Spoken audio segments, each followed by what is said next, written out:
Da sina que eigenlijk controlan tá passando todo dia e não tá passando sobre um deadline e com aqui não tá vai actua todo dia controlan tá passa pero o que nós tem cifra não também nós tá passando para esnan que tá trajas tradins e não lo vai pôr um tique mais vamos pôr nós tá vai lanta e control um tique mais hora e pôr mais atenção também. Durante o dia, não tem um momento específico que o polícia subi caia.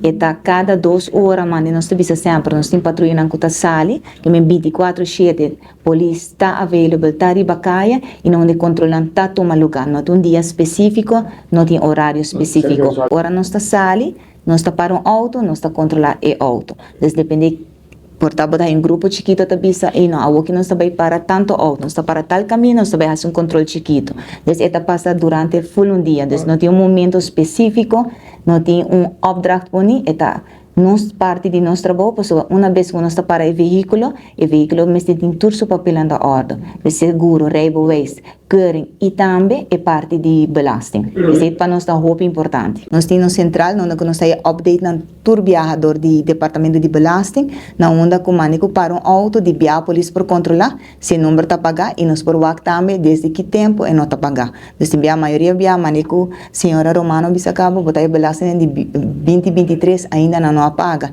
E a consequência está que não somente o cidadão está raia multa dor de belasting, mas está raia multa também dor de parte de polícia sobre e não tem seu papel na ordem e o número não está pagar. Está raia todo dia bota parte multa. Antes se não está bisa a dar uma oportunidade para o departamento de belasting, de maneira está purba para o cidadão também paga e belasting para evitar e multa cerca não, pero e multa também para incluimento de para parte de tinto não papel na ordem. Então nós mestre começa a conscientizar um tique mais vai ne arreglo o aqui que para evitar e multa na belasting e multa também cerca nós.